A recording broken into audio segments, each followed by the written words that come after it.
In this video, we are doing standing hamstring curls. And for standing hamstring curls, I want you to have something that you're like leaning your hands in for balance. So I'm using the back of this chair, but you might use like a banister, you might just use a kitchen countertop, you could use the edge of a sofa, you can really use anything. But I don't want you freestyling this because I think if you're not using something to support you, you'll be way more likely to be wonky in your pelvis and not quite doing what we want. Sorry, you're not going to be able to see my face in this one. Just, it's not going to work with the setup, but I'm sure you'll get over it because my face isn't very important in this one at all. So I've got my chair in front of me. I might slightly move back actually, just so you can see me a little bit better. And what we are going to do is start off with that feet parallel, hip width apart position. And we're trying as hard as we can to not be too far forwards in our pelvis or be too far back. It's highly likely that you would be too far back, to be honest, but you are quite likely to be like this. So we're trying to keep the bottom in that side view directly above the ankle. And what the exercise looks like is if you've ever done like a hamstring kind of press at the gym, it's this type of movement here. So we're curling the knee into flexion and we're flexing the hamstring. So it's here that we really want to feel this movement. What you may notice that your body wants to do, and I'm definitely part of this crew, is that you may notice that the knee that you're bending, you want to bring it in front of the other knee. So you can see here how I've got my left knee quite a lot in front of my right. That's obviously quite extreme, but just watch that it's not happening to a lesser degree. When you look down at your knees, the knees need to be in alignment with one another because that gives you hip extension. And for me, going from this position to going to this position feels like more hard work in the hamstring. So that's really that indicator that you're in the right place. Another thing to watch out for here is the good old rib cage flare. So we are going to be asking the front of your hip to open in extension by working your hip extensors, your glutes and hamstrings. But if they don't work very well, what you might do is try and bypass the work of the glute and hamstrings, flare your rib cage up, and there you are, you're in your lower back. So just be careful, the rib cage stays down. So we're not flaring and losing that rib cage position. Rib cage stays down. This is where the chair can be really helpful because it almost helps bring your upper body a little bit forwards to help you focus on that. Rib cage stays down, but knee goes back. That's what I want you to focus on. And then we're going to start with one toe on the floor. Look down at your pelvis and just notice to see if you're like rotating one hip further forwards than the other, and we're doing our best to keep our standing legs straight unless you have hyperextensive knees, in which I want you to keep like a little bit of softness at your knee. If you don't have hyperextensive knees, I want you to try and keep that knee straight, okay? So we're going to do 3 minutes really slowly of this. And as much as you can, and this is really hard, like I find this exercise super hard, as you do it, you're not leaning to that leg, like this, okay? So I'm obviously showing you this from a different angle, but I don't want you putting all of your weight and then tilting off to that right-hand side. We're trying to keep the pelvis level in the front view. That's how we get hip extension. If you're doing this, you're hiking your pelvis. That's not the same as opening up through the front of the hip using the glute and the hamstring, okay? Go really, really, really slowly, and do not worry about how high that foot goes. The more you worry about height, the more you're going to draw that knee forwards, the more you're going to flare your ribs, and the more you're going to actually just like tip off onto the other foot. I'm going to keep my reps really low and probably aim for a 90 degree at the knee rather than any higher than that, okay? 3 minutes, I'm moving my left leg first, off we go. So nice and in control. Tap down onto the floor in between. Outside edge of my right hip is already getting a good old workout, just from me asking it to kind of stabilize this movement, which is good. Watching is quickly looking down and just making sure that that knee is not drawing forwards in front of the other knee. Playing around slightly with my pelvic position as well, just making sure that the pelvis isn't twisting forwards one way or the other. Having the hands on the chair really helps me in that it stops me like flaring my ribs. So I don't have to actually worry about my ribs in this. I just know that I'm not flaring them. And I can tell you how much burning I'm getting through the back of my moving hamstring, but also supporting leg, which tells me that I'm doing it well. Sorry to say that we've still got 2 minutes left. I'm going to give myself a little bit of a shake off and get back to it. So setting myself up again, taking that left knee back a little bit. Knee is back, not worrying about height. I'm pointing the toe, and it's here that the movement is coming from.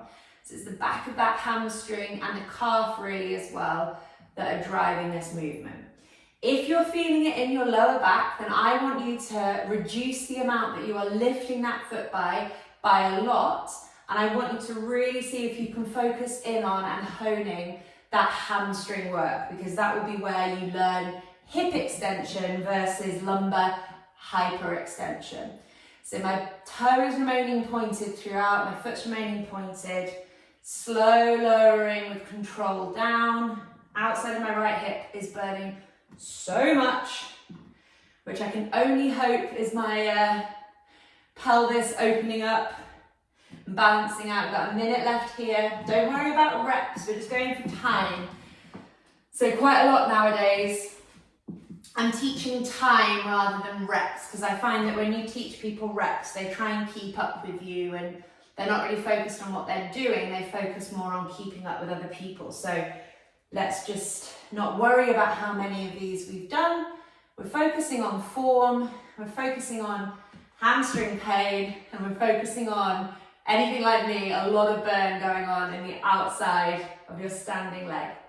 Oh, I feel like the work going on the outside of my right hip is more of a distraction than the hamstring, but I'm definitely feeling my hamstring working as well. I love these as well, because when I do enough of them, I definitely notice that my cellulite changes.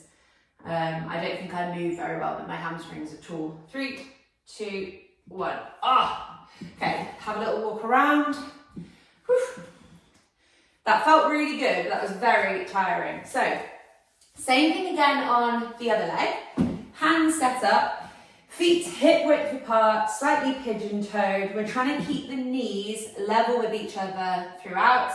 The pelvis isn't coming forwards and backwards, the pelvis stays over the ankles. Trying as hard as possible not to massively offset into that standing leg. Like, I can't talk because I am doing that and I'm certainly still feeling stuff, so good things are happening. But in an ideal world, we'd be doing this without there being any form of like favouring that standing leg. So in an ideal world, we would keep the toe, ankle, knee and hip in alignment on both sides. Remember, we're not hiking that pelvis up. That's not the right movement. It's the movement of the femur kind of backwards, okay? 3 minutes here. On the other leg, off we go. So nice and slowly, knees in alignment. Please don't worry too much about height. Worry about your breath. Worry about, am I in pain? Worry about, am I compensating? So am I feeling my lower back hurting?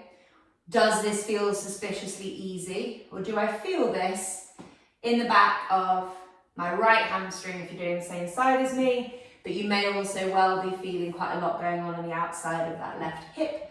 So with this exercise, and the reason that it's kind of in this challenge is that your hamstrings are very much part of the glutes family. They are closely related cousins, shall we say.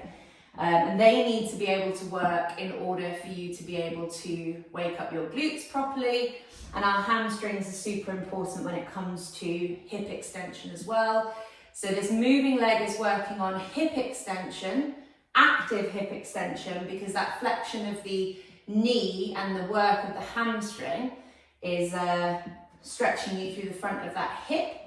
But then also you're in hip extension on the other side. So that standing leg is in sort of I mean, I'm not going to say passive hip extension because it's not, it's loaded, but still hip extension. So those lateral hip muscles have to work really hard to just stabilize that position. So this is really powerful for both sides of your body. Make a note of which side feels harder or easier. So I feel like it feels easier on this side, but I have a sneaky suspicion I was drawing my right knee forwards. So I'm just going to take that foot behind me like a ballerina. Try and keep the knees in alignment. And I'm just making sure that my focus is on that knee going back a little bit more than I thought. And yet, lo and behold, the left leg starts burning a lot more and I'm feeling more going on in that right hamstring. It's like, oh my gosh. This is an exercise which I do not do often and that I do clearly need to do more. So I feel your pain on this one. This is hard. The good news is that you could do this whatever you like. So you could be doing this whilst you're watching TV, whilst you're waiting for the potatoes to boil, whilst you're having a boring Zoom call at work. You've got so many options. Oh my gosh, this is awful. I need to keep reminding my right knee to go back where it really doesn't want to, but the burning is so strong. 5, 3, 1.